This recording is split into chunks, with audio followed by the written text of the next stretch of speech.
I'm like, I know that the world is ending and that we might need that skill, but I hope that YouTube is still on. Yeah, it's working, truly. even if it's like glitching. And you know what? If it does come to that, take me out first. I have enough skills. I don't have room for any more.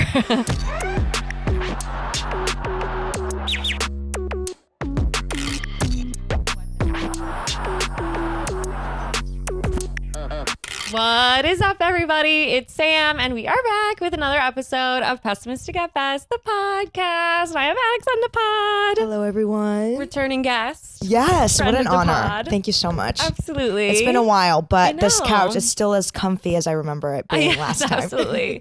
There's something fun about like also sharing the same seating situation because I just feel it's nice. I feel close to you. Cozy, we're comfy, we're ready to get into it, chat about everything under the sun. Literally. I'm glad that I get to have you back on since doing Good, Bad, Ugly, because I was thinking about it the other day, and I think that that's when my podcast kind of found its niche. Because you even saying that last time you came on, I was doing more Rosebud Thorn. That feels like such a throwback. Yes. So it was like, what was the highest? What's the low? I don't remember what I stated, but I remember, I don't think we're going to get as, it wasn't as juicy as we're going to get into it now. Exactly. Yeah. And I think like being able to do, it opens you up to talk about things that didn't just happen to you in the last week. Exactly. Yeah. Yeah. We're reflecting on some bigger issues that are absolutely bad and ugly. Yes. And a little bit of pretty. Yes. Right. A little bit of good. Just a small taste. Yeah. Two bad things, one pleasant. I love it. It literally fits with the title of your podcast. Totally. So, yeah. I'm all for it. Well, I'm excited to have you back. And I think something that I wanted to ask you about, because we were chatting a little bit about like networking and just all of those things. What's your stance on networking? I feel like you're very good at it. I think that I can be good at networking when I'm not overthinking it. Yeah. When I'm actually focusing on who the person truly is. Yeah. So now when I go into networking events, I tell myself like, you could meet a potential mate, like a friend. Yeah. But don't view it as like you're gonna find the next best business partner that's gonna change your life. Yeah. You know? And I think at the beginning I was going into those events with that mentality of like, ooh, who can I collaborate with next? And now I just don't put that much pressure. So I think that's why you can see me from far away and think that I'm good at it. Yeah. But inside I'm still nervous. It's still a nerve-wracking thing. Well, I think it's hard because with something, especially when it's based around art more than just because obviously art is business in so many ways, but it's also so personal. And you with your nail business, like it's really, you do have to just like be out there. You have to be present. You have to like get in people's face. Definitely. And also it's kind of fun because it allows me to also educate people on what nail art is. Yeah, so true. So a lot of people don't even know what a press-on is. Yeah. And that actually, having my own clients and going to events where people were telling me like, I don't even know what a press-on is what inspired me to kind of pivot and do workshops where I teach people how to do their nails using press-ons. Because I was like, this comes naturally to me. And I thought everyone went to Walgreens at one point and got press-ons done. Like, everyone, come on, we've all bought in the Kiss. Exactly. Yeah. I was like, you didn't do that for your middle school dance? No, right. I for sure was sticking those things on for prom. Falling like an hour later. But, 100%. I kept the glue with me. You know the rules. Smart lady. I would just leave. You were probably more of a professional than I was at that point because I was just leaving the glue at home. Totally. I hadn't been by the polish at that point. So I was leaving the glue at home. Totally. But yeah, I think those types of events, you just need to be as authentic as yourself and like pretending like you're going to a party and just hanging out with your friends because then it can be so overwhelming. Yeah. Even the word like networking event. I know. Sometimes I'm like, is there a better term for it? Like, it's really just, I know. I think that's how I feel about everything that kind of has that corporate air to it. Like LinkedIn, gross, hate it. It's just like all these things feel so transactional when it's like that versus really this is just an event with cool people doing cool things. Why don't you come talk to them? Exactly. Yeah. It's also, I think, how they structure a networking event. If it's just like round, tall tables and they just give you free drinks and it's like people are walking around like zombies, you don't really know what to do. It can be awkward. But if you go to an event where they maybe have a panel and then the panel lasts like 15 minutes and then the rest of the event is just like, you know, free for grabs. Like you can speak to anyone and kind of go on theme of what they said. Yeah. Because you kind of know the panelist, so you can reach out to them and like start a conversation of what they mentioned during the discussion. Yeah. That like gives you kind of like a, I don't know, a good segue for a conversation than just going in like cold turkey. Yeah. But I will say, I've been to multiple events where someone just comes up to me and they're like, hi, how are you? This is my name and this is what I do. And what do you do? Yeah. And for me, I'm like, wow, it's actually so bold, so daring, so direct that I find it refreshing. Yeah. Okay. Yeah. I like that. Yeah. Because it doesn't happen that often, or at least not to me. So when it does happen, I'm like, thank God somebody was brave enough to like come up to me. I know. Well, it takes some of the, otherwise you have to be the one. Yeah. So it takes some of the pressure off. When did you first like figure out that you wanted to do nails? My earliest memories of me doing nails were literally like, there's a particular summer, maybe around, I don't know, somewhere in like 3rd, 4th, 5th grade. Okay. So that, you know, that youngster side of me is what started like really liking art. Mm-hmm. And I remember just doing like my aunt's nails. Mm-hmm. Oh, I love that. Like on like a kitchen table. Yeah. And literally telling them like, for $15, you don't have to go to the salon. I can just do your nails. Yeah. God knows if I was doing them right. But they would actually like, they would call me back. They're like, oh, Alex, do you think you can come back and do that little cute floral look? Cute. Because I started with florals. That's the easiest design that you can start getting into. If you really like nail art and you want to explore how to get into it, start with like a floral look. It's easy. And yeah, I would just make like side money to buy snacks or anything, or like a cute little bag at Marshall's, you know? Like, of course. I was collecting my little side cash and having a little girl fun day. You've always been a hustler. Always been a hustler. I think that's amazing. Even the story you were telling about how you got your studio space, I'm very inspired by it. Yeah, me literally like stalking the owner of my studio so I can get so I was telling Sam earlier while we were having lunch that I scouted some studios online and I reached out to a certain studio and they weren't getting back to me. So I literally drove to the studio, stayed in my car until someone came out and requested to see, you know, to have a viewing of the spot. And right then and there, I was like, sign me up. I want the lease. So yeah, if I really want something, I will do anything to get it. You go after it. Yeah. I think that's awesome because you don't let anybody tell you no. Exactly. Yeah. Exactly. So yeah, and then after that, in middle school, I started just literally collecting nail polish. I would be that girl that had different colors on her nails every single day. Yeah. Like my schedule was go to school and after school, paint your nails. Yeah. Like that was my life. And then in high school, I started playing around with more designs. Mm-hmm. So I remember there was a certain era of my life in which I would go on Facebook and request from my peers, like, what design do you want me to do next? And people would submit that's fun. Themes like the Bull, SpongeBob. I remember Powerpuff Girls, and then I would post it on Facebook, and people would be like, "Oh my God, she picked my design!" Yeah, that's so cute. It's the cutest thing, and I think that I've always had this thing for buy the polish without even knowing. Yeah. During COVID, you know, it was like a dark time. Totally. I was getting my master's, and I just needed like an escape. So that's when I started Buy the Polish on Instagram as a blog. And that slowly evolved into brands sending me products so I can review them and their nail polishes. I really got into like the indie nail polish community. Yeah. So think of like Essie's, OPI's, China Glaze, and think of the antithesis, like small batches of really funky colors with crazy glitters. Yeah. You know, indie. The name says it all, indie nail polish, right? Yeah. So I really, really liked that, especially since it was a time where supporting small businesses was such a huge so crucial. thing. Yeah. And I felt like that was my way of contributing to a dark time of supporting and shining light on small nail businesses. Yeah. Bigger brands also reached out, but my main focus was indie. And then I took a break when I moved back to the city. To when Chicago. Did you? What year was that? April 2022. Okay. Yeah. Started my big girl job. Yeah. And then literally about a year and a half ago, I was like, I miss it. But now I want to take it seriously and I want to turn it into a business. And the rest is history. Now we're here. Yeah. Yeah. I love it. Thank That's you. awesome. Well, I know. And I think that I think it's cool, like, to watch you kind of think through all the different ways that you want to do this. Cause I think at first it was like client work primarily. Yeah. And now you're doing a lot of like press-ons and stuff. Yeah. So Press-ons gives you a lot of, you can kind of do more. Yeah. Yeah. Definitely. Yeah. So when I was starting with clients, I had a mobile service where I would go to people's homes and do their nails.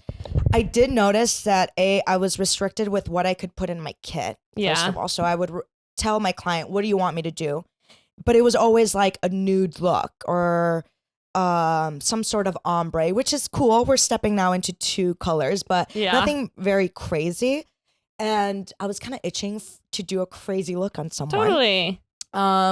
So then I started pivoting into editorials, fashion shows, and I was like, okay, I really, really like this. Mm-hmm. But I immediately going into that sector of the nail world, I was like, well, I want to do it without worrying of actually doing my work like on site. Like I don't want to go to a photo shoot and paint everything by hand the day of. Yeah. That's not efficient at all, right? Very time consuming to do a press on set.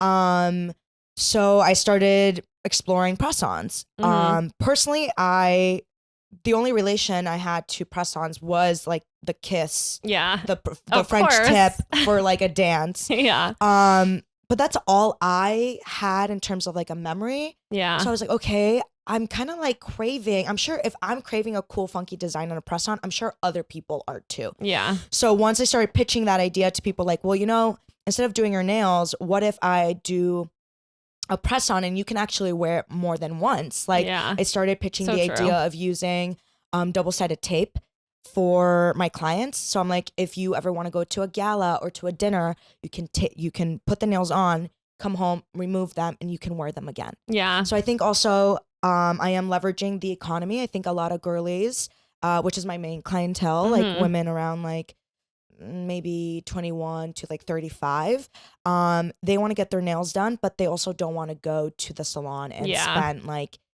copious amounts of money. It's gotten very expensive on the service and the tip. Yeah. They can get my product once, and then they can rewear it. Mm-hmm. Honestly, even up to 5 times if you take really good care of them, because I use really good plastic tips. Yeah.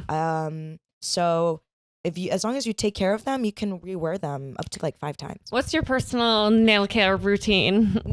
Okay, it's so funny when I go to events and I tell people that I do nails, they immediately go like this. They look at my nails and I'm like, no.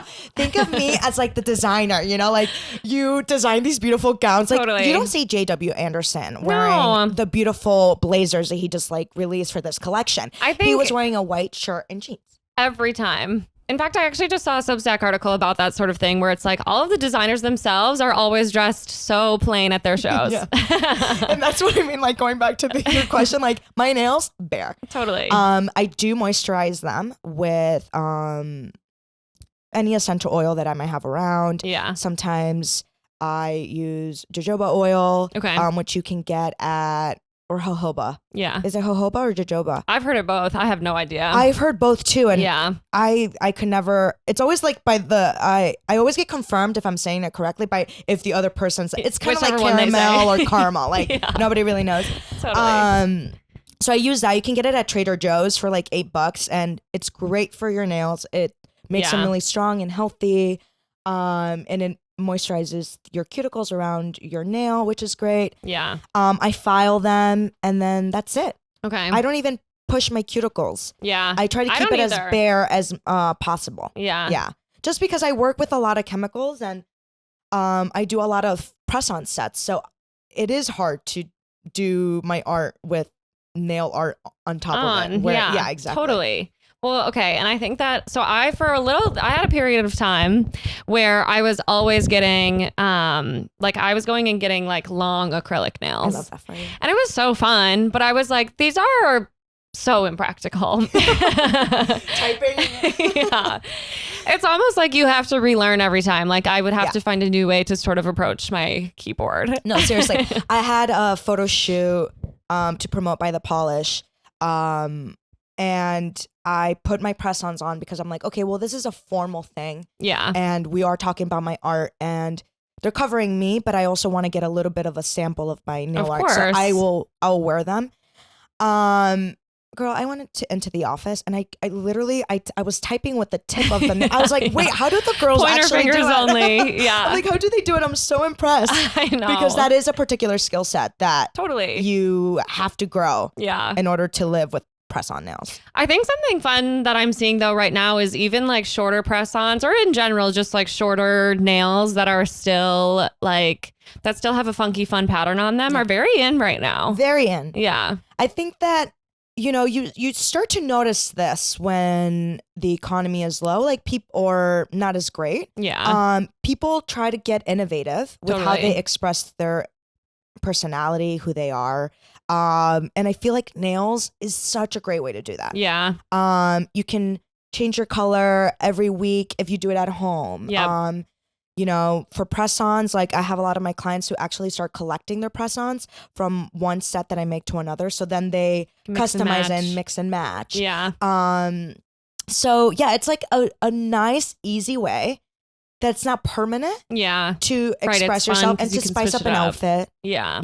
Totally. So I think it's just it's a easy thing that is not out of reach. Yeah. And even to those who say, well, I don't even know how to do my nails. Like, I think if you give yourself patience, and time, you can do your nails. There's people like, oh, I just like go all over the cuticle when I paint my nails. I always say, like, slow down. There's no need to rush it. Yeah. Sometimes we are in a hurry to go to that party and you're like, I need to do my nails. Yeah. Obviously, there's exceptions to what I'm about to say, but if you carve out time, it could really be a nice way to like self-care, to like treat yourself. Well, I actually find it very therapeutic to paint my own nails. Yeah, I do too. It's fun to you have to give yourself enough time that it's not stressful. Yeah. But like the act of it is just very soothing. Yeah. Yeah. Like yesterday I hosted a workshop and an attendee was like filing their nail to the perfect shape that they wanted it, and they're like, oh, I'm going really slow, and I'm like, that's totally fine, as you should. Like, take your time. You are at this event because you want to have fun and you want to treat yourself. Yeah. Why rush that? Totally. So true. Yeah. There's no need to rush it at all. Yeah. No, in fact, take your time. Exactly. We don't want a choppy chopped nail look. We want it to look fresh. Yes, we want it to look cute. Of course. We're leaving this workshop with cute nails. Yeah. Do you mostly do, because, okay, I do gel at home sometimes. You have beautiful natural nails, by the way. You think so? Me being a nail artist, I literally kept looking at your nails while you were eating your sandwich. I was like, oh my gosh, she's a hand model.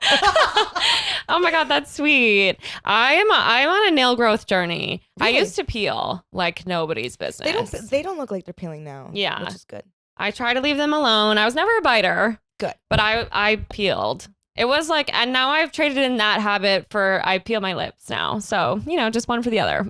That's a habit that my friend Katie is always like, stop doing that. I'm like, sorry, but I need to get it off. I need to get it off. Yeah. I mean, Vaseline, clearly, we do need to find something else than Vaseline. I know. It is so funny when you brought up the whole Carmex trend, because that was just such a cultural cornerstone for girls between the ages of, like, I feel like that was like middle school and early high school was Carmex. You knew that you had a say in terms of like your power in a classroom if you had your Carmex out on the table. Oh yeah, you have to leave it out to be seen. Yeah. And the strawberry one that I was talking about earlier, I'm like, that was my jam. Totally. Like, and honestly, me in middle school, I was like, I can't wait to kiss someone with my Carmex strawberry one on.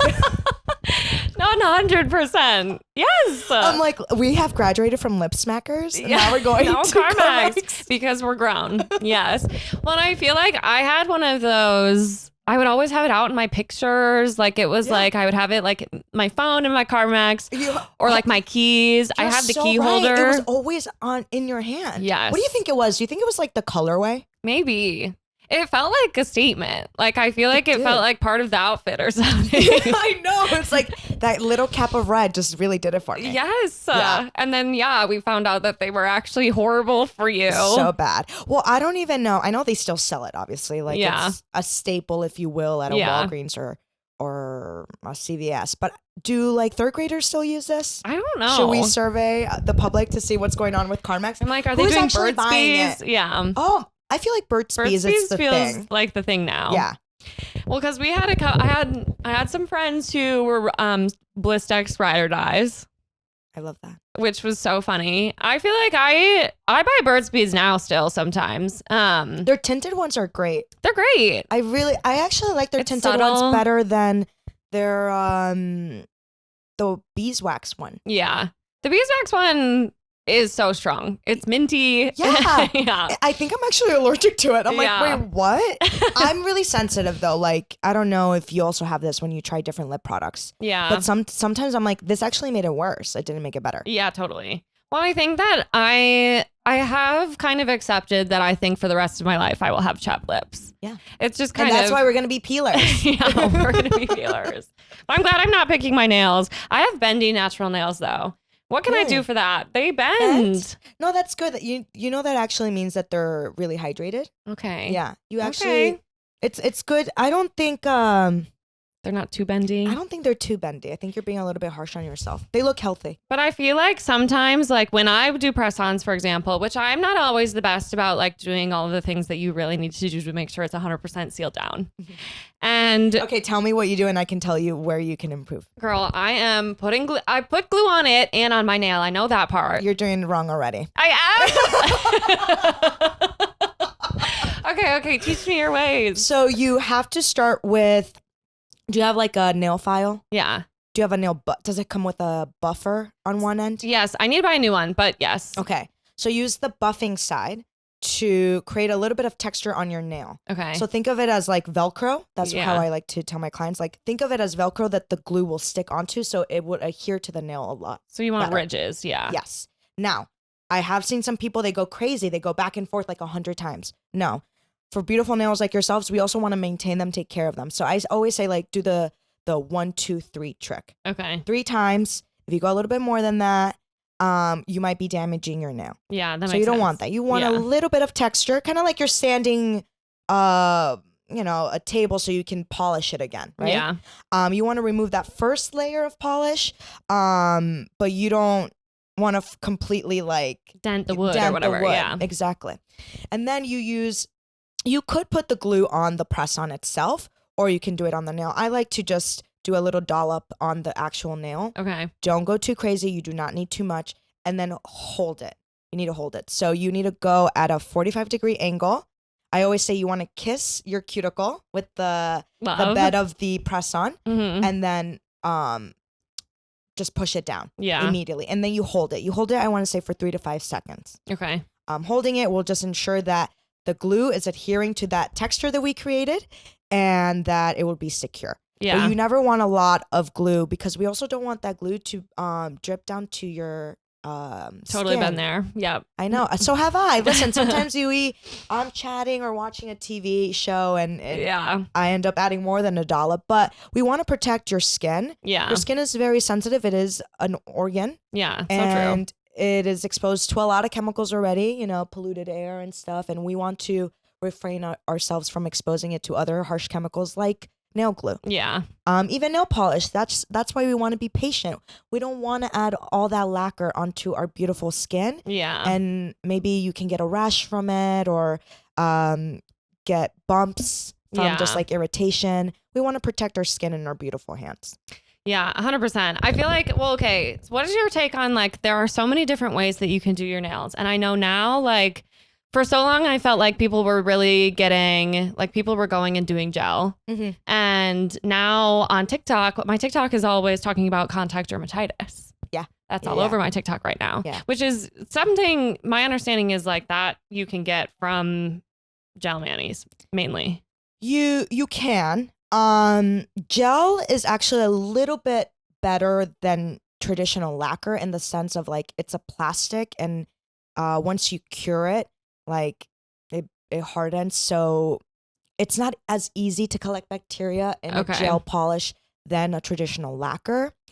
But you still can get exposed to infections or Yeah. whatnot. I mean, that is just how do I say this? It's just a vulnerable thing if you go to any salon.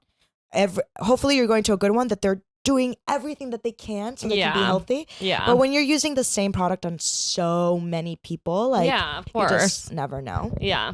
The one that I definitely will say stay away from is like the gel powder.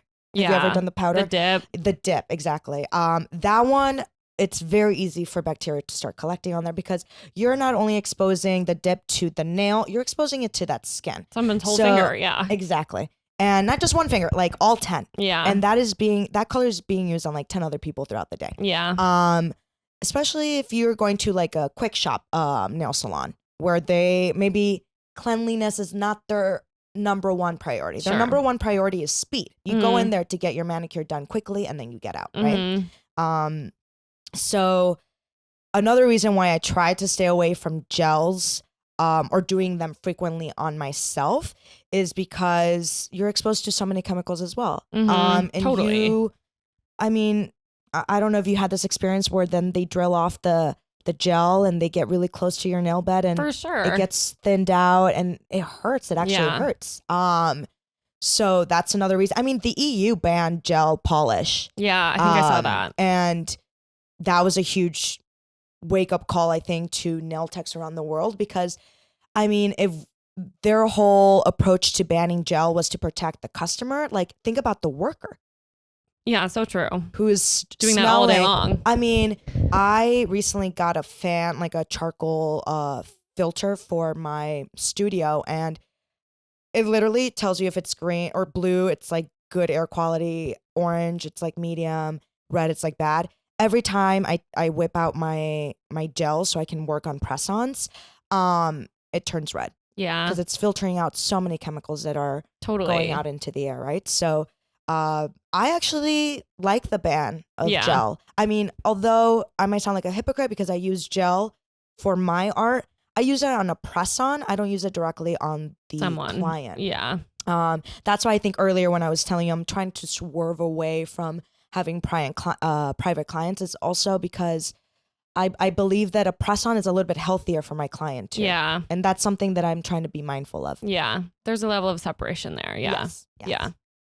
I think press-ons are fun. I feel like there was like such a big boom when all of the, like I totally was buying like the Glamnetic. I was like getting some of those. I love them. And they're so fun. Like they started doing a lot more with the designs where it wasn't just even a single color, which just made them so fun. Yeah. And like I can even think back to probably like 2 years ago at Pitchfork, one of my press-ons came off. So I'm like sitting in the grass regluing. I love that you're always carrying the glue. I'm Ladies, dedicated. carry the glue. Yeah. Yes. But yeah, I think it's so cool. So you do gel on your press-ons that you design and you cure them? Yes, I cure them. Yeah. So in terms of a health danger for my client, I avoid that. But for myself, it is a serious concern. Skilled. Yeah, I'm skilled. So, and I wear a mask. Yeah. Now I wasn't wearing a mask for a bit because I wanted to get up close to my art, and I will say sometimes I'm like I hate the artistic side of myself. I'm like a mask just like prevents me to be super close to my art. Yeah, totally. Girl, protect your lungs. Yeah. Like I don't know why we thought that was okay or that was a justifiable I don't know, reason to not wear a mask. But now I wear a mask. I just like with gel, honestly, with press-ons, it lasts a lot longer. Yeah. So if I want my clients to wear them more than once, gel is just the way to go. Yeah. Hopefully, maybe in the next 10 years, someone will formulate so true. polish that is less toxic. Yeah. And a little bit better for everyone involved. Yeah. Well, because isn't it also bad to like constantly be sticking your hand in the cure, like under the UV? The LED lights. Yeah. You can buy these gloves. And I always ask my clients if I were to do like my private clients, the few that I have now, if they want to get their nails cured, if they want the glove or not. Sure. To protect it. Some people put sunscreen on their clients before they do their nails. It just depends on the client's preference. Yeah. But yeah, even that is not healthy. Yeah. Just think of all that LED light that's being exposed to your nails. If you do your nails every week, a tanning bed for your hands. Exactly. So that's also not good. Yeah. That's I will say I love the industry that I'm in. I love nail art. I mean, going back to I've had this thing for it ever since I was little. It was my way of expressing myself. But, you know, on the flip side, it's also so sad of how hazardous it is and how Yeah. the history of it all, of people working at salons, their health wasn't a priority. Totally. Totally. You know, we've gotten to this point in 2026 where people are taking it more seriously. Yeah. That's so true. But Yeah. wow, that's a long way from where it all started. Yeah. You know? Well, I think it's always so fascinating because so many beauty practices are obviously like typically performed by women and performed on women. Not always true, of course, but I think like so much of like the historical context about what we do to our hair, what we do to our skin, what we do to our nails, and so much of it is honestly kind of a little bit bad for you. Yeah. And bad for the person who's performing the service. I mean, when I think about that too, it makes me think of like perms. Even the 80s hairsprays. Imagine all the hairstylists back in the day that were smelling all those fumes. Yeah. I feel for them. Yeah. Because I know after a long day, I remember this past December I had a lot of workshops and I was developing a bunch of press-ons. Okay, I probably developed designed over 1,000 press-ons. Wow. Because I had so many workshops and I had to curate a bunch of different sizes and I had a lot of attendees and all of my press-ons are hand painted by me. That's why I value them so much because like there are little canvases that I'm sharing with the world. But I remember there being days where I had the worst headaches. And it was from smelling all the fumes, you know? So I can't even imagine. You're so right. Like hairstylists, even makeup artists, think of all of like the dyes that you have or minerals you have to use for like a red lipstick and all that jazz. For sure. That is also not healthy for us. Makeup used to have so much like talc in it and like all of these. I mean, I think it's still an issue, but yeah. I don't think it's bad as it used to be, but still, you know? I will say also like, I don't like the mentality of like, well, this is how it's like always been for some brands. Sure. Yeah. They're like, well, this is the formula that we just don't want to reformulate because it's worked forever and it's a classic. Yeah. I'm like, no, it's time for you to totally rethink how you reformulate. Get with the times. I don't care if you have the shiniest top coat. Like, you should be taking care of your consumer. Your customers. Yeah. I know. Totally. So that's like a little bit of a bummer. I think that's starting to become more of a trend. Like, and it sucks to even talk about it in terms of trends, but I think like caring about your end consumer is like sometimes trendy right now. Like we were even talking about like everything is so greenwashed. Yeah. And it's like, because telling people that something is good for them is cool right now because it's something that people care about. And I think consumers are a lot more wise to it. Like it's just people know a little bit more to go looking for that information to make sure that they're buying the best choice. But it's so interesting for it to even be, oh, I don't care about this unless it's profitable because right now it's cool to care. Exactly. Exactly. And then on the other end, I have tried some really funky experimental brands that are on the vegan side. Yeah. And sometimes you use their products and they never dry. Totally. 100%. Or they chip within an hour. So it's also, as the customer, like, what are you willing to get out of the product that you're buying? Like, right. It's all about balance. Is it like, does it mean I do need to sacrifice a little bit of my health? Maybe, you know, like if I'm going on vacation, I might do my nails like using gel because it lasts I'm going to longer. be out for 2 weeks. I don't want it to be chipping. You know what I mean? 100%. So in terms of, that's just like for sense of practicality. Yeah. But I don't do my nails all the time. Yeah.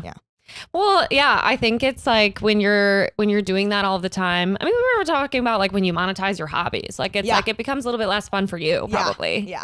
I honestly as a service, I don't do pedicures. Yeah. So weirdly, my favorite thing to do on myself, it's not even my manicure, it's my pedicure. Because it's That like, makes that is total truly sense. my treat myself kind Yeah. of thing, you know? Yeah. And since I don't do it on others, I'm like, what's kind of like in theme of getting a manicure, but I'm only touching my feet. Yeah. Totally. Shelby and Evan always give me crap. They're like, are you sure you don't want to do my pedicure? I'm like, I love you, but no. No, I'm not touching your toes. I'm not touching your toes. I love you both, but no. Yeah, no, that makes tons of sense to me. Yeah. Yeah. Well, I was sharing with you too, like I am obviously so guilty of trying to monetize my hobbies. And I'm not even saying there's anything wrong with it, because I think who doesn't want the dream life of having your hobby become your career or your means to making money? Mm-hmm. And you know, as the old adage goes of like, you know, if you love what you do, you won't ever work a day in your life. Mm-hmm. But I think it is, especially when it's something like a service where it's something that you give to others, it becomes less fun to do for yourself. Yeah. In a less sexy version of that for me, like marketing, like, you know, I do that to pay my bills. And now James and I like have our own business. We're working for ourselves and offering those same services. But the last thing I want to do is market my marketing business. You know, Yeah. it's just like, You're like, it's kind of like Inception. You're yeah. like, wait, what? Yes, 100%. And even, yeah, like making sure that I'm, you know, doing everything I need to do to promote my podcast and to just make sure that I'm getting my stuff out there. Yeah, quickly the thing that you fell in love into doing all of Yeah. a sudden becomes the thing that you don't want to do much of. Yeah. Yeah. Yeah. And it comes and goes in waves. Exactly. I mean, perfect example, like I would paint my nails every day after school when I was a kid. Now I'm like, it's not something I crave. Like, yeah, totally. because I do it as a job. you Yeah. know? Yeah. So yeah, that is, I wonder what the next generation of like young creatives, what their balance of like, Yeah. because growing up, I think we grew up with being told like the ultimate lifestyle is to have the hobby that does turn you Yeah. into a millionaire, Totally. a billionaire. We watched all the Girl Boss movies. We saw Exactly, 'em. exactly. So I wonder what their version of that is now. Yeah. And if it's a little bit healthier. Yeah. As we were discussing over lunch, it's like now I'm happy that I have my full-time job and my business Yeah. because I don't have to rely solely on my business that I do love. I love By the Polish so Yeah. much, but I'm sure it could be stressful if I'm just relying on that. And listen, I love painting my nails, but if it's not paying my bills, I'm gonna start hating that for 100%. you know what I mean? Like, and then takes the and then pressure off old of it. saying starts to lose its truth. Yes, totally. Completely. So, yeah, I wonder because now 14-year-olds are starting their business online, selling whatever, For even sure. if it's slime. yeah. You know what I'm like? Yeah. I don't think we were exposed to that level of monetizing Yeah. our hobbies online. No. You know, like we probably like did a little stand at like a live Absolutely. or outside of our house or Yeah. something. You know, that's how we would monetize our little hobbies. For sure. But I not did a online. lemonade stand. Entrepreneurs Yeah. from an early age. 100%. Yeah. No, and I think that that's such a new. Well, it's so fascinating because in general, I think so many kids these days see the internet as a money maker. Money grab. And people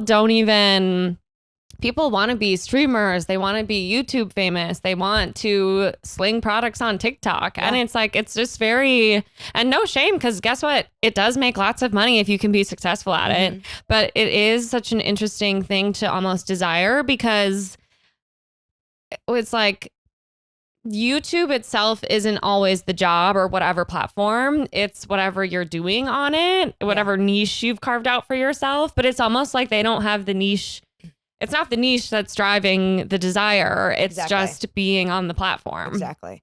And something to keep in mind is like it might seem glamorous from the outside, from the screen, but like behind the scenes, you know, influencers I feel like there was a part where being a YouTuber, when it started getting like trendy, Mhm. people are like, oh, because it's easy, but it's actually a lot. Oh of my work. gosh, it's so much work. Yeah. As people who work on social media or like rely on social media to promote their business. Content creation, full-time job. Exactly. Yeah. Honestly, I'm thinking of hiring an intern Totally. to do that because I love to paint. I can cultivate an event for you, focusing on press-ons. I can do all that jazz.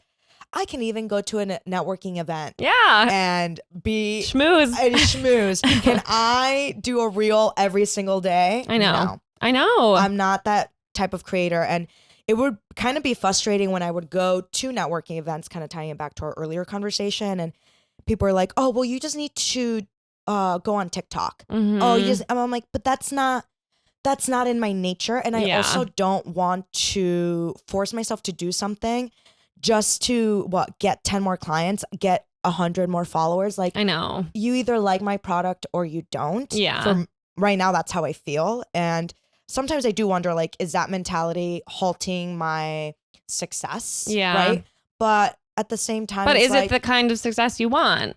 Exactly. Yeah. And am I prepared for that? Because if I do get the 100 plus followers, let's say, and I get out of those 100 followers, I get 20 more customers. Mm-hmm. Do I have the bandwidth to paint more nails? Yeah, just so by true. myself So right true. now as we speak, right? Mhm. Hopefully I can scale up. We were talking about scaling businesses. That's always part of the process, but I don't like when people are like, well, just go on it because you can make an easy buck just talking about a product, or I know. you can review this or that. I'm like, but that is not what I want to do. That's not. There's other content creators for that. Yeah. I won't be that. I won't be contributing to that genre of content creation. For sure. Well, okay. And I think it's funny because when you look at like a marketing agency or something, that is a whole group of people hired to do marketing for a product, a service, whatever it is. Mm-hmm. And you have like a content creator, you have PR, you have somebody who is like doing the social media, somebody who is, there are all these little roles, copywriter, the actual content creation, videography, graphics, whatever. Yeah. And then and I think it's especially hard for people who, like, when it's based around something creative, like you have this like artistic endeavor that you really care about, Mm-hmm. but then you're also expected to be a full-time content creator and take on all of those roles too.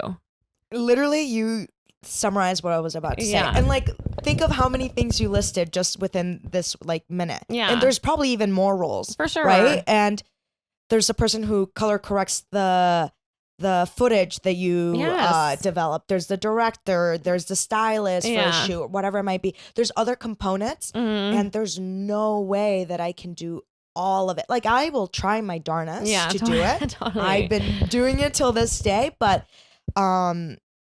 it's a lot to expect someone to develop that much content so they can go viral. Mhm. I realized And you too, have to put yourself out there in ways Yeah. that not everybody wants to do. exactly. Being the center of your own content is not, you open yourself up to a lot of different opinions on the internet. Mhm, mhm. And by the polish, sure, I am the nail artist behind it, but it's about my art. It's the nails. Yeah. It's not.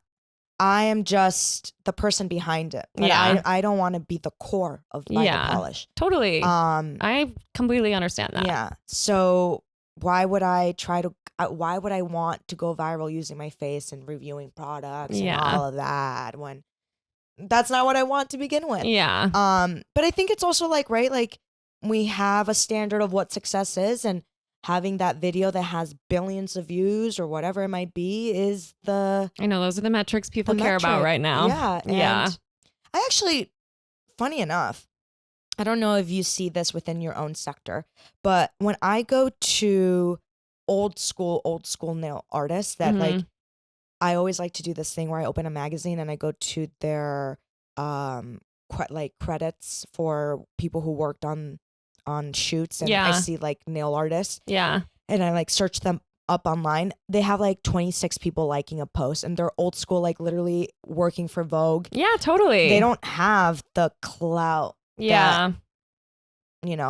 let's say your modern age Well, there nail used to artist has. just be such a different way to promote yourself and meet your people and get your name out there. Yeah. And now people rely so heavily on the internet for that, Mhm.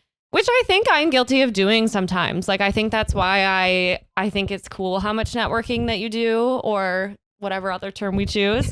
But Because I think it's a good reminder that like getting out and being part of your community and talking to people in real life is going to do more for you, your business, your art, whatever, than anything else will. The internet is the people who follow you and like your stuff are far away. Yeah. Oftentimes. Yeah. They might never actually buy something from you or whatever it is. Like, and I think it's so interesting because like followers, likes, comments, those are all such vanity metrics. And like it doesn't always translate to anything. You can have millions of followers and like still the same amount of people are buying something from you that someone who has 100. I have met people in person and online. They're selling either themselves or product, service, whatever they're into. And they seem so passionate. And then in person, it's like, oh yeah, that's the thing I do. I have like a team or yada, yada. It's like, you start to realize it's not even their passion. It's not something they crave. But online, how sad is that? It comes across as that, right? Yeah. So that's, I think like when you meet someone in the real world, you really get a sense of what they're in it for. And I think that going back to like greenwashing and the vegan labels and all that, if you're a conscious consumer of how you want to spend your money, like that is something that you take into account. That's an attribute that I take into account. Like, okay, are you just doing this though to be famous? Yeah. Or are you doing it because you genuinely love it? You love it. Yeah. Even if it comes with the the pros and cons. And yeah. The cons, are minuscule because there's way more pros and you just love it so much. Yeah. And you can always tell. If someone genuinely loves something, you can always tell. Yeah. Yeah. And that's why I like meeting in person. Yeah. And also, you get to hear like the BTS of it all verbally. Yeah. It's like they're telling you the story of how they got an idea, how they started illustrating a kid's book, and then that's inspired them to write a novel. Like, wow, that's so cool. I like that way better than watching a 10-second clip of you. Yeah. 100%. Yeah. You get so much more from that. I view now, honestly, I don't know if you view it this way. I view my Instagram as like a portfolio. Yeah. And even if I do post, let's say something small, like samples of nails that I've been working on, let's say, I still view it as like contributing to my portfolio of like, oh, this is maybe the first stage of my nails. Yeah. Here's how I start my job or my work. And that's fun storytelling in and of itself. Like, I think like documenting the journey of something. And that's why like, I mean, I have like 4 separate Instagram accounts, like it's like, I still see value in social media. I think it's just changing a lot. And I think it's changing very fast.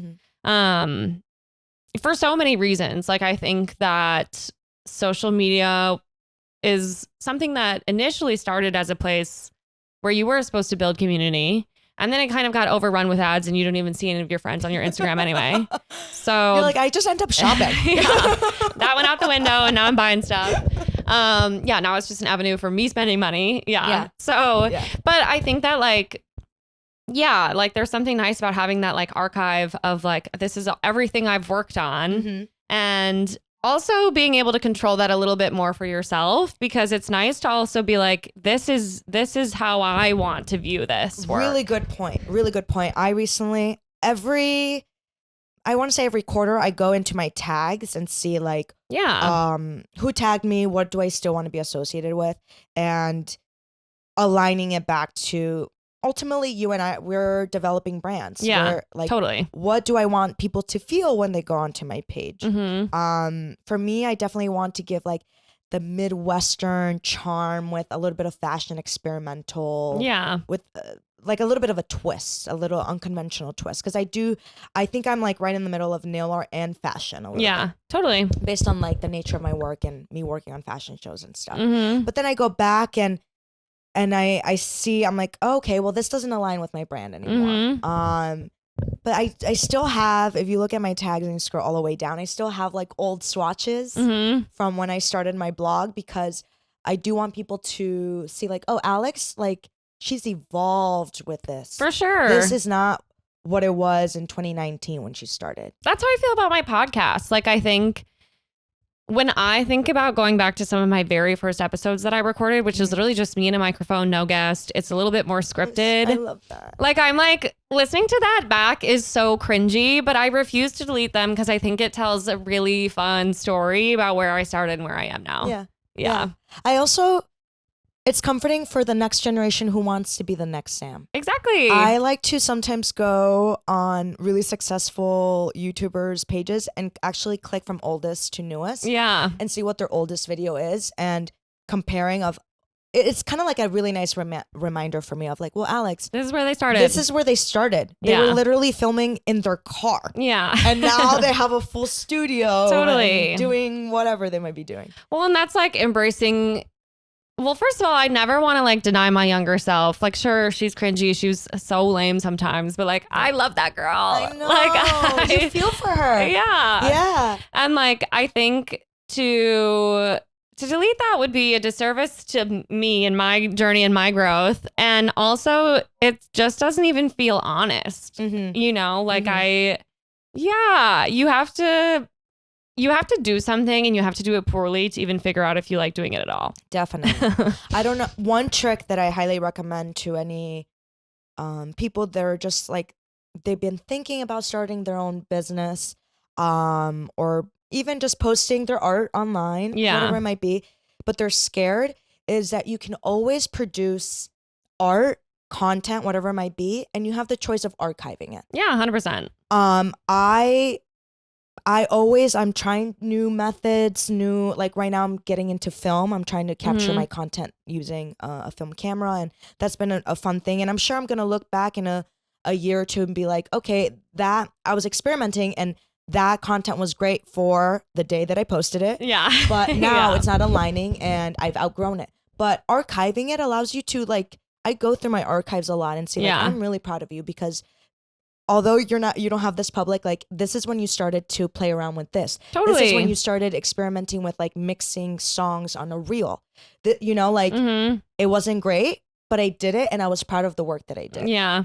I'm not a believer in deleting. Yeah. I know. I like to evolve, but through, like last summer, I might have archived 5 things that I developed, but there's still some really good stuff that I'm really proud of that is active on my page. Yeah. So you kind of have to explore, throw things on the wall, like when they say throw the spaghetti on the wall and see what sticks. Yeah. And something might stick, and it might be that gem that it's like, ooh, that has even aged better. Totally. 100%. And I love that. Yeah. I love seeing like my own growth. And I love that you're like younger Sam. I still love her. And it's like, like she had a vision of where she wanted to be, and it's here right now. Yeah, like exactly. Your latest episode. Yeah. Right. And I think that's the most rewarding part of having something that's your own. Yes. And like, that's just a part of the creative process. Like, if you want to do anything even remotely creative, it's going to be cringy at times. That's just kind of the name of the game. Yeah, I agree. Even, how do I say this? Even having, you pitch an idea and nobody likes it and you're like, you feel like an idiot. Mm-hmm. Like, feel like an idiot for a second. Be Yeah. like, why did that not work out? for me? Totally. What can I learn from it? It's always learning opportunity. Always. I think the more comfortable you get with that, actually know that you're more likely to succeed. My mistakes have taught me so much more than any of my even remotely small successes, Same, you know? Same. Yeah. I know. I remember when I started pitching by the polish. Yeah. I wasn't using like, I'm a nail artist. I would say I'm a nail tech. And Yeah. I remember that felt kind of weird, and they're like, okay, so do you have a salon? People Sure. would associate it with a salon. And I'm like, why is my message not clicking to people? Yeah. I had to change my verbiage. I noticed that like based on the community that I surround myself with, a lot of other artists and people in the fashion industry, like nail artist was a term that was easily digestible. Yeah. So you mold yourself through those mistakes. Totally. Sure. I was first using nail tech and nobody understood what I was saying, nail technician. Now people are like, oh, so you do nails. Tell me more about that. Right. So now the way that they connect with me is different and it's easier. There's no roadblock, but there was months in which I'm like, why is there a roadblock every time that I say I am what I am? Yeah. I don't get it. Why, like, why is it so hard for people to understand that? Yeah. And at the end of the day, also realizing like you are the only advocate for yourself. Yeah, always. Oh, so what are you going to do about it to fix it? Yeah, right. No, I know. That's why I think it's always like your journey is in your hands. Mhm. And that doesn't mean you're always going to go the right way. Yeah. But that's okay. That's how you figure out, it's about the journey, not the destination. Exactly. Okay, well, let's get into your good, bad, ugly. Okay. We'll start with your good.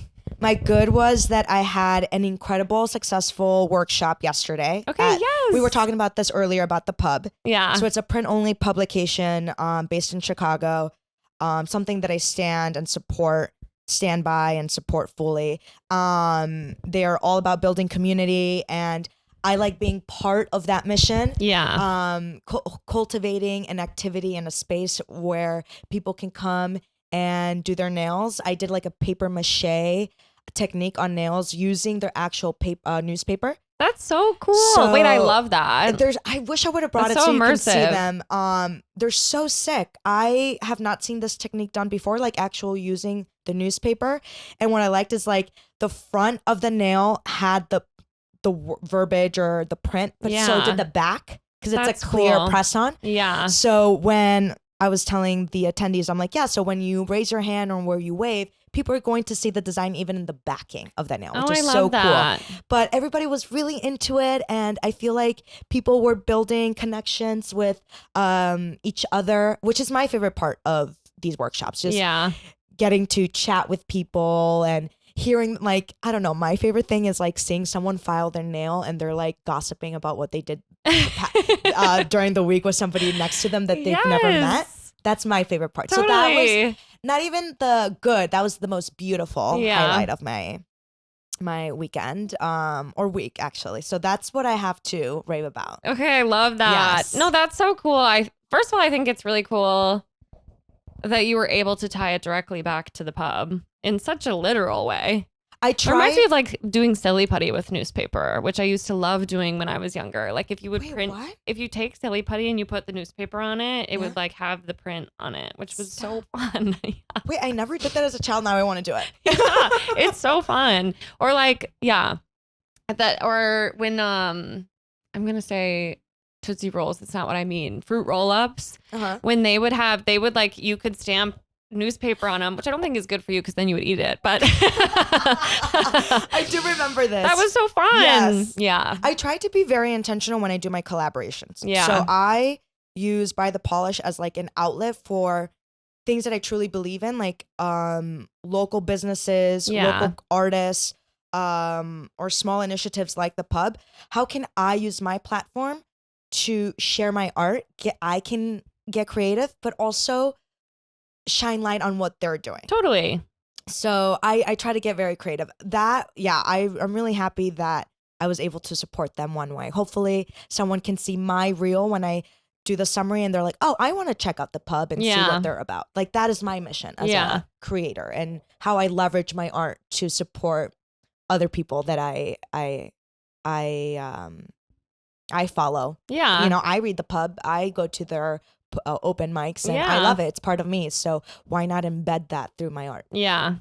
Well, I think that's the funnest thing about collaborations too, is it's just like, how can we find something that feels like mutually creative and interesting and beneficial for both parties?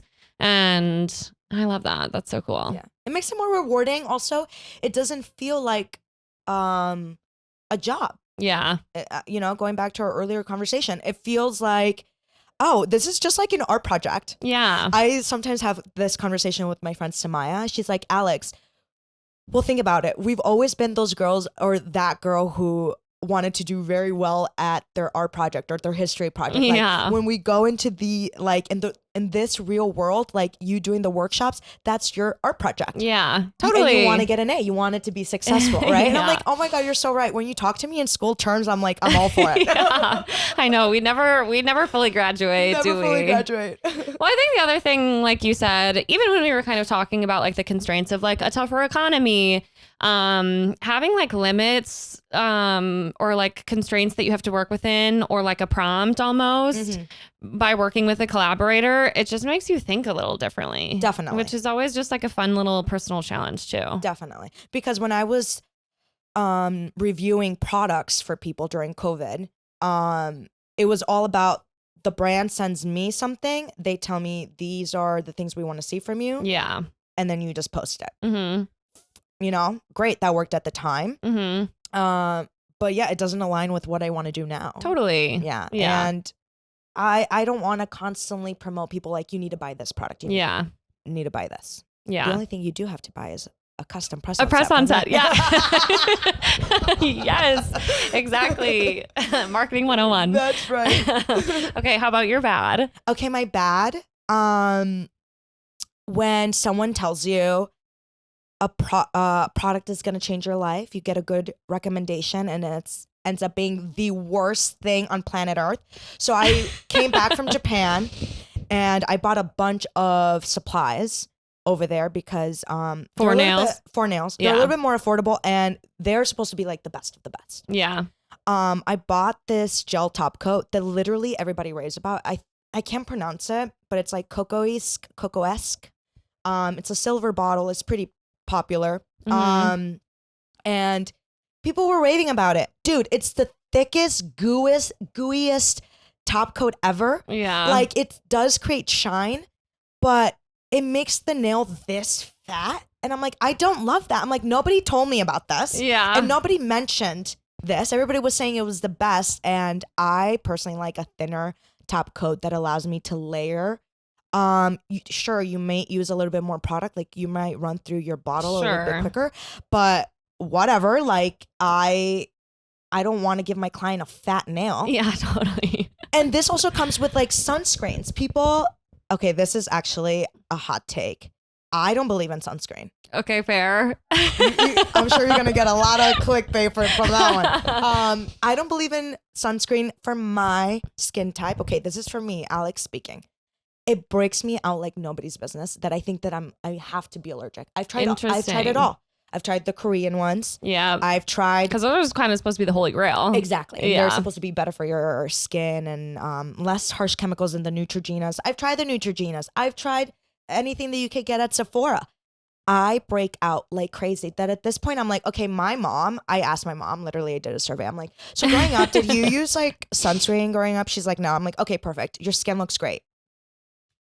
Totally. Sure, I might have a sunspot. Listen, it's about It's growing just to show that I have enjoyed the kiss of the life. sun. Exactly. Yeah. Sue me. I don't mind having a little sunspot here and there. Yeah. Personally, it is what it is. But Do you sunburn?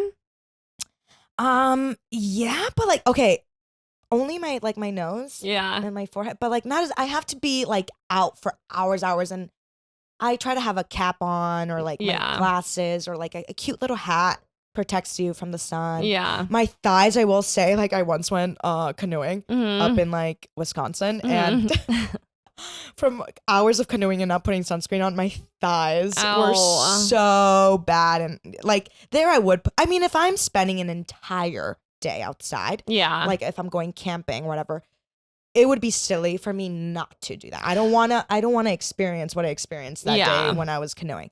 But for my day to day, I can't do it. But I get so many recommendations of like, no, you need to try my sunscreen. And I'm like, sure.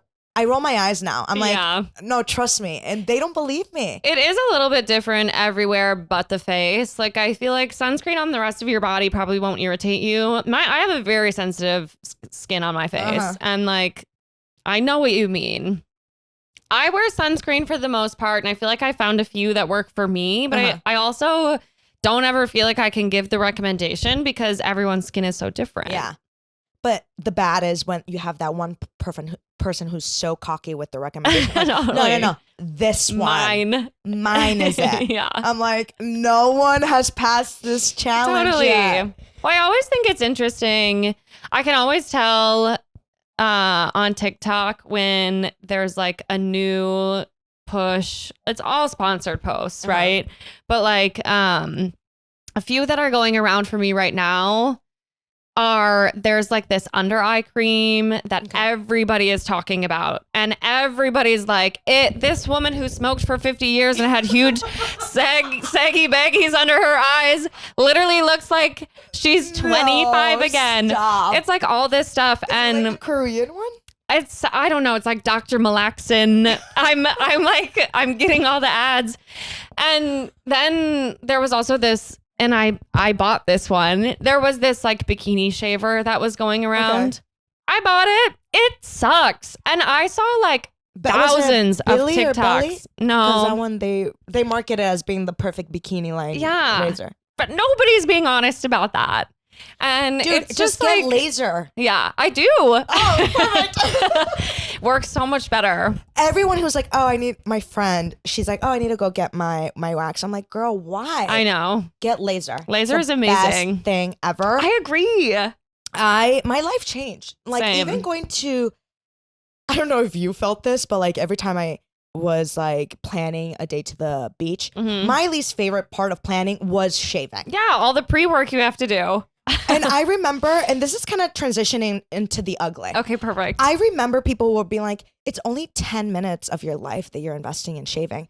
Well, guess what? It's 10 minutes of my life that I despise. Yeah, I know exactly. I despise shaving. It's Me my too. least favorite thing to do. Like, I do not miss it. No. I feel like I have made a huge investment in my lifestyle. Like, me too. not Best having money to, I've ever spent. best. Yeah, it's awesome. I can't complain. I will say I have seen like reels of when my boyfriend tells me that he knows me, but he doesn't know me as well as my laser lady. Yeah, totally. I mean, obviously. And I'm like, yes, I feel I've that. never been that up close and personal with anybody. So how's your weekend? Yes, they're and like, right, and we get to gossip the whole time. literally, it's the best. But like my butt cheeks are spread. It's crazy. It's better than any wax experience I've ever had. Yeah, waxing hurts. I mean, laser hurts for sure. And I think it kind of goes in like an arc of hurting. Yes. Because, well, they increase the power of the laser. You are obviously are also like starting to decrease the amount of hair that you have to zap in general as you go on. But it reaches like a point there where I was like, oh, this hurts. Yeah, okay. I'm glad that I'm not the only one. My first 3 sessions, I remember being a little cocky. Yeah, I know. Totally. Excuse me. I felt a little cocky being like, there's nothing. Yeah. This is fine. But it's stage, 1, 2, 3, Yeah. not that major. Getting into the 5, 6, I 7 know. sessions, right? I was like, oh my God, this actually is insane. I'm seeing like stars I know. everywhere. Then it was okay. Yeah. And then, I mean, I don't know. This is maybe not my 15th session. Yeah. This last one I had, the most painful one ever. And I'm like, I know. does it depend maybe on your body, like your temperature, how you're feeling, if you're on your period or not? Like, I'm sure that adds to it. because I'm like, I should be an expert by now. I know. And it hurt so bad. It hurt them like the first time I ever experienced it. It was crazy. Well, and I think that like, because I went for a long time and then I took a break and like the one that I go to is Milan or whatever. Milan laser? So do So I love it because you can keep going back. Yeah. Do you go to the one in Hyde Park or the one on Halstead? I go to the one on Halstead. Okay. Well, and there's one that's opening just off of Western, like over here. Oh, you're so lucky that you're so close. Yeah. Oh, I love that. Yeah. But I like, because I liked them, I even went to them like when I lived in Madison. Oh, they have one up there. That's great. 2. Even better. They're everywhere. And yeah, that is awesome. But it is hard for me to sometimes, because, okay, I'm not like 100% hairless yet. Yeah. As much Neither as I would am love I. to be. I know. Have you noticed that you're more OCD with your hair now? Oh, that you're for sure. Yeah. Okay, sorry. Too. 100%. Me too. Yeah, I'm paying attention to every follicle. Same. I'm like, if I'm paying for this, They're all gone. gone.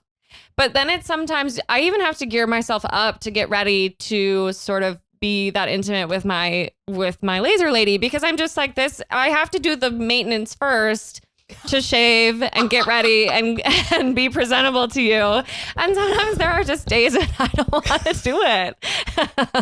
It's just the things we do. No, seriously. Also, I don't know if you do this, but I always hide like my underwear in like Yes. the pocket of my chain. I am tucking them into my pants. Yeah, and like I think that's just courteous. That's very Yeah. nice of us. But also, I'm like, the underwear is the least of their worries Yeah, when they're right. saying so many other things. 100%. In fact, they're seeing nooks and crannies that I have that I've never seen on my own body. Exactly. They're like, oh, so what would you rate? Because, they always tell you, like, what would you rate your bum area or the back of your thigh in terms of progress? I'm like, I don't know. You can tell see me. Yeah, 100%. Because I can't tell. I'm like, I'm not looking at my back like that. Yeah. There have been instances where I've gone in there and I didn't do quite good enough of a job on shaving and they've had to shave me before they go in with the laser. And I'm like, well, this is so embarrassing for me and you. No, don't worry. That's happened to me too. Yeah. It's always that one patch that you're like, of course. I couldn't see it. I couldn't see it. Yeah. But they do. They Like, do. oh, and they always say, and I'm going to get a razor just to get a little bit that's left behind. Yeah. I'm like, They're so that's nice so about it. nice. I know. God bless you. Literally. Because imagine carrying that machine Oh, I know. over their shoulder. It weighs a lot. It weighs so much. It makes tons of noise. Yeah. I'm thankful for the cool air that it blasts on me. That's a lifesaver. I'm like, have it blasting. Yeah. Have it. I want it to be Antarctica. Yeah, same. Because I don't want to feel I the wanna burn. feel nothing. Yeah, Yeah. I know. I'd rather be completely numb. Exactly. Literally. Okay, so what was your ugly? My ugly is when you tell someone, I'm going to go into so many different tangents with this one thing, but recently I paid to get an oil change. Okay, yeah. Normally my dad does it, but honestly, when it comes with my dad, love you, Dad, I need to book like a month in advance. Yeah. Oh, I have to do this that weekend, yada, yada. And then the weekend comes and he's like, something came up. And I'm like, are you kidding? Yeah. You're supposed to be my father. Yeah, that's what's the whole point of having a dad. No, exactly. Yeah. And then he's like, well, you need to learn how to do it. I'm like, I'm not doing it myself. And then I was complaining in the most daughter way possible to like my friends. And a lot of people were like, well, of course you should know how to do that. Daughters are not meant to change And oil. I was just like, I'm sorry, this is ugly behavior. What? You are telling me that I should learn how to do an oil change? Right. I Googled it. I don't want to do it. No, too much work. And also, don't sell out your own community. Come on, us girls, we got to stick together. Stick together. So the whole being independent thing, I'm sorry, that's becoming ugly for me. Totally. That's real. Because I'm like, what? Same with like, I don't know, what was another thing? Oh, I take my shoes to the cobbler Mm-hmm. to get them fixed. I'm not gonna be out here polishing my own shoe. I'm sorry. Exactly. And I want to support the cobbler. It's a dying art. That's dying. Yeah. Exactly. Yes. Sam, you understand me. Yes. That's why I'm back on this podcast. Well, I completely agree. Also, like, if someone is getting paid to do that job, let me just pay them. Why We're would supporting the economy. Yeah. Why would I try to learn that skill and do a half-assed job? Exactly. We're all good here. And look, if it was a dire situation in which, let's say I just couldn't pay that month, the oil change, or well, not every 6 months you have to do it or something. Something like that. You bet I'm going to go on YouTube and watch the same video Yeah. and go to AutoZone and do it. I will try, Yeah. but I don't have to. Oh, exactly. And I think it's ugly that people are like expecting you to do everything. I think it's like, are we living in such a high state of DIYs I know. that like now if you don't DIY certain things, it's like bad? Yeah. I mean, because I think at a certain point, the pendulum swung, right? Like, for a little while, everybody, myself included, got a little bit crazy with not doing anything for themselves. Like, I was ordering delivery groceries. You know what I mean? It's like you can Uber go to the Eats. grocery store. Yeah, all of it. Yeah. Life got very convenient for a little while. But now I feel like the pendulum has swung in the opposite direction. And everyone's like, you actually need to learn how to do every single thing alone, completely by yourself. Yeah. I'm like, I know that the world is ending and that we might need that skill, but I hope that YouTube is still on. Yeah, it's working, truly. even if it's like glitching. And you know what? If it does come to that, take me out first. I have enough skills. I don't have room for any more. You're like, actually, I won't even need Yeah. to be alive. No, it's all for that good. moment. If that's what it comes to, that's not a world I'm interested in living in. And there's just so much that I can do.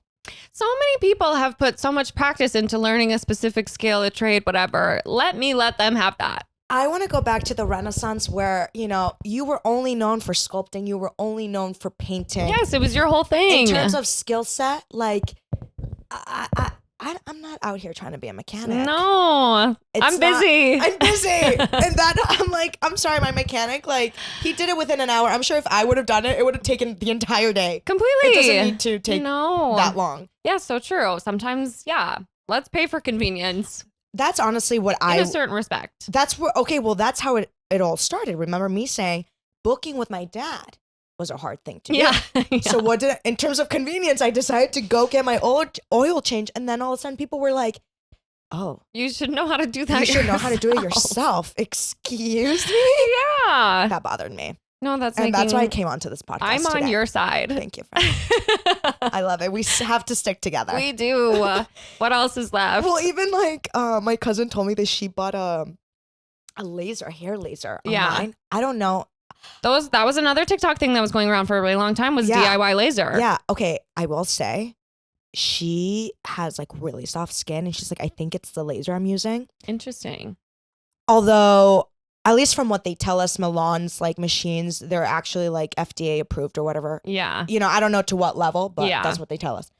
I don't think these home machines are. So that's why I was hesitant. They're as strong. Like, those are like medical grade lasers. I know, but her skin sucked. But here's the thing. She does it a lot. And I'm like, you're not supposed to do it a lot. Yeah. So I think that she's overdoing it, but I touched her skin and I said, I'm your Venus. I'm like, that song started clicking in my head. I was like, oh my God, you have the softest skin ever. Totally. She's like, I got it off of like TikTok or something. No, 100%. So I know these things. But things. imagine lasering your body off though. I know. I said, I don't know how you do it, Andrea, but that could not be me. No, in fact, I would rather go through sort of the self-humiliation ritual of going all the way to this woman, taking off all of my clothes and having her shave my body. Tucking in my underwear and my jean. Yeah. Yes, I'd rather do that 100%. Because I trust her with my life. I really do. Okay, during the summer, it's funny when you leave with like all the white. Totally. You chalk all over your skin. Chalk. And then I when they leave, she's always like, you might want the aloe. I'm like, girl, you're telling me. I'm bright red. The giant tub of aloe that they have. Yeah. Yeah. Yeah, I need to put that on too. Yeah. But no, that's another thing I just can't do. I'm going to pay for someone to do that. Yeah. Best money I've ever spent. Yeah. Honestly, that's a great investment for someone that wants to save like 10 minutes of their, their time that I have gotten back from shaving and even just the lack of stress. And shaving sucks. It makes me irritable. I'm angry. Yeah. Having razor burn sucks. Bumps. The bumps are horrible.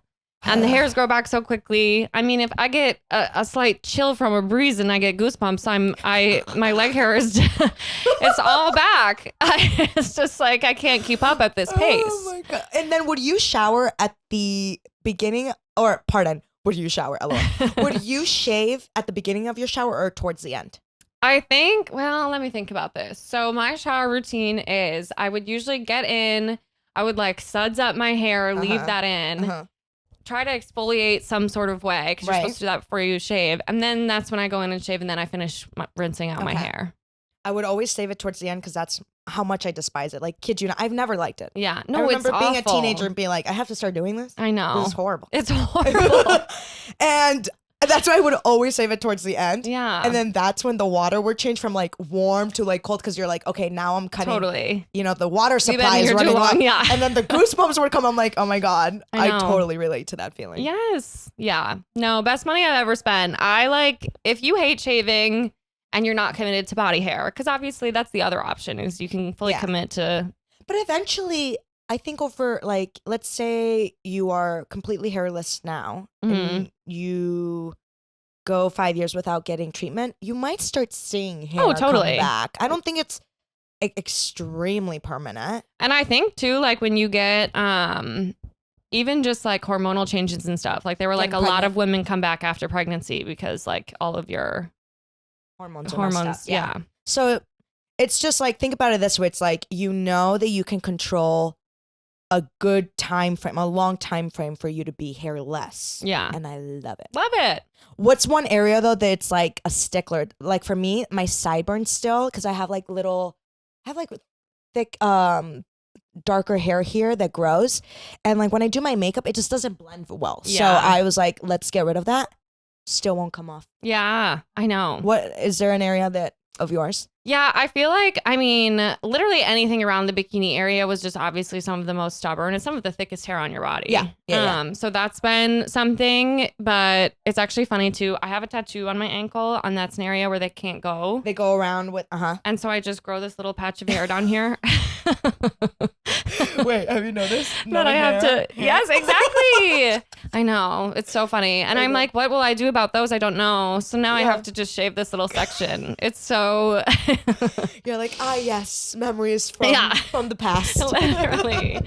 Yeah. But, and for some reason, some of the areas that hurt me the most, my shins. Me too. Hurt so bad. And like around here, the bottom of the shin. Yeah. Like around the ankle. Yeah. Oh my God. It's so painful. Painful.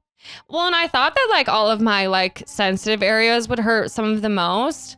Those really don't hurt me that bad, but like for some reason, like right at the top of like my pelvis, belly? hurts so bad. Oh. Yeah, for me it's like starting the top of the bikini line for sure it hurts. Yeah. And then the ankle. I don't know. I think I just have really thick hair there. Yeah. Because it is right on bone. Yeah. Which maybe I don't know, but how? I'm always like, sorry, I'm gonna twitch. My biggest fear is that one day I'm gonna like kick them. I know, totally. And I really don't want that. I try to be so mindful. Last time I requested 2 squeeze stress balls. Okay, that's smart. Because I felt myself like I could kick them. And I do not want to kick them. I know. I know, this poor woman. I know. I'm like, she goes through enough seeing all of me already. I can't kick her in the face or something. No, exactly. But I mean, sometimes I just like it stings like crazy. Oh, so yeah. I can't. I had this woman who was doing my laser treatment one time. Love her. It was awesome. I was like, this is peak girlhood. There was this, I'm completely naked on the table. She's like doing my backside and or maybe she was like doing kind of like one of my legs and she had picked her breasts up. She had huge knockers, beautiful, gorgeous, amazing set. And she literally picked them up, set them on my body. She set them on my leg while she was lasering my other leg. And then we were just chatting, gabbing about her time at the gym. It was awesome. I was like, I love it here. Also, I love that only a woman would understand how heavy. Totally. Oh my gosh. Not only the machine, right? We were discussing this earlier. Also, the breast package. Yes. You're like, go for it. Yeah, please. Take a load off. Use me as a table. Yeah. No, I want this to be better for you and me both. Because if they're happy, yes, you're going to be happy. 100%. Yeah. And that's all that matters. When someone is providing service, I'm always very mindful, even like a waiter, of like, okay, if I make them happy, yeah, I will see that they will be enjoying the work that they do on a day-to-day basis. Hopefully just 1% more. I know, exactly. And that's going to make me feel also happy for just and you get better service that way, and you're also just being a nicer, better person. Like it's a full circle. Full circle. Yeah. Definitely. And like, I don't know, working in any service industry job is like, that's the hardest work you can possibly do because you're working with people day in and day out. Definitely. I once came out of a workshop where it was one of my bigger workshops, and I was talking for hours. I mean, hours and hours and hours. And I went home and just thought about all the teachers out there that have to speak to a classroom of 30 kids. Teachers are doing the Lord's work. They don't get enough credit. Ooh, I just like wanted to go back to all my teachers and thank them like at a deeper level. I was like, wow, I just raising had the next one generation experience in which I felt like, is this how teachers feel? And I was so pooped. I can't imagine you doing that every single day, 5 times a week. And it's such like a loaded responsibility. Yeah. Yeah. Yeah. The next generation is in your hands. 100%. I mean, that is a lot of pressure. Tons. Yeah. I can do it. No, that's why I don't work in that field. Yeah. No, I think that when you have a cool teacher, when you have a teacher who like really made an impact on you, like you remember that for the rest of your life. Definitely. Yeah. Yeah. That's why, people sometimes go on at the Oscars, they say their award, they make their little speech, and sometimes they say that one teacher that gave them hope, or that, they were failing, but they saw how talented they were in their craft or whatever. And they're like, I believe in you. I can see something. Like, wow, those teachers should definitely be making more money and be valued more by everybody. society. Yeah, Definitely. truly. Okay, well, my last question for you. Yes. Is your hater mode activated today? Is my what? Your hater mode. My hater mode? Mm-hmm. I will say, I think that I always have been on hater mode because I always have strong opinions. But See, I think that is the beautiful thing about hating. You are steadfast in your own convictions. You believe in what you feel. But sometimes I'm telling you, like, I don't know if I just triggered the wrong crowd, you know? If I were to say, I once said the whole sunscreen thing early to someone, and they went ballistic on me. They're like, people are very touchy about you sunscreen. You are pro skin cancer. I'm like, never said that. I just said I hated sunscreen, and I stand by that. Yeah. In terms of what am I hating now? Honestly, how shitty the weather is. I know. That I can definitely hate on. But then I'm like, I'm hating on Mother Nature. That's bad. So true. I need to respect her. Yeah. She's trying to balance out whatever we're doing to her. I know. So, you know. She's telling us something. So see, I have like strong opinions, and then I feel like my brain is like yin and yang always. It's always on that mode because I could be like, I despise that. I like, yada, yada. I hate this. And then I'm like, you know what? But I can see what they were doing. Yeah. When they were, you know, approaching this part of the movie or something. Like, one You're battle like, after another. Oh, yeah.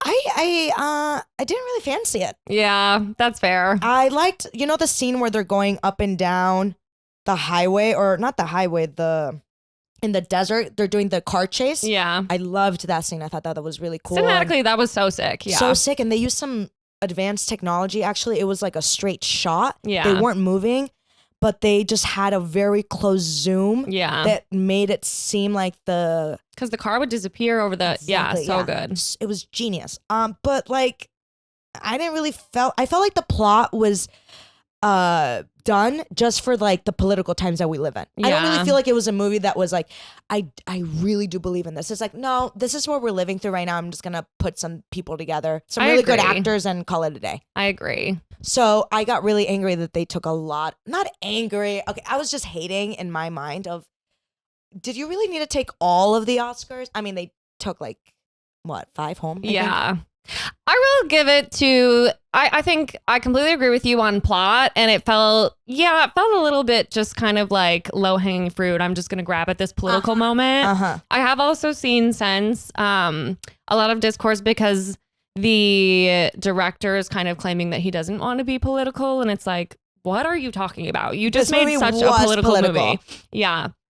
And it's like, okay, easy way out, whatever. Like, that's so easy for you to say. Another white guy makes this like kind of politically charged movie and is like, but not me. Right. And then, but I do, I mean, the acting in the movie was pretty good. Yes. It was incredible. I don't know the actress's name. I'm really the daughter. Yeah, she was incredible. She was incredible. I think Chase Infinity, which is also iconic name, by the way. That is such a good name. It's like you were born for Hollywood. Yeah, 100%. Yeah, no, she was like actually amazing. No, she was great. She's going to have a very illustrious career. I honestly think that she outperformed. Now, this is a hot take. DiCaprio. Yeah. Leo.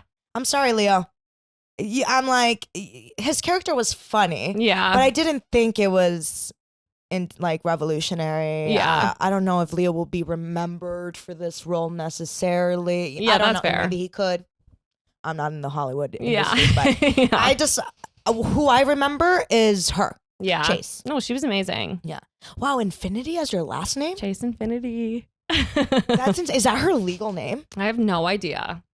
If that is, it's insane. Yeah. I wouldn't be surprised, but yeah. Or whether it's a stage name, that's cool too. Yeah. It's kind of fun to be able to pick a second persona, but also if that's like what it says on your driver's license, that's fucking awesome. That's sick. I do have one more thing. Mm-hmm. The amount of coffee shops that are being like generated around town, or I guess anywhere. It's like, bring back the art supplies, your local nail art supply store. So true. I feel like my take is the coffee shop is the new bar.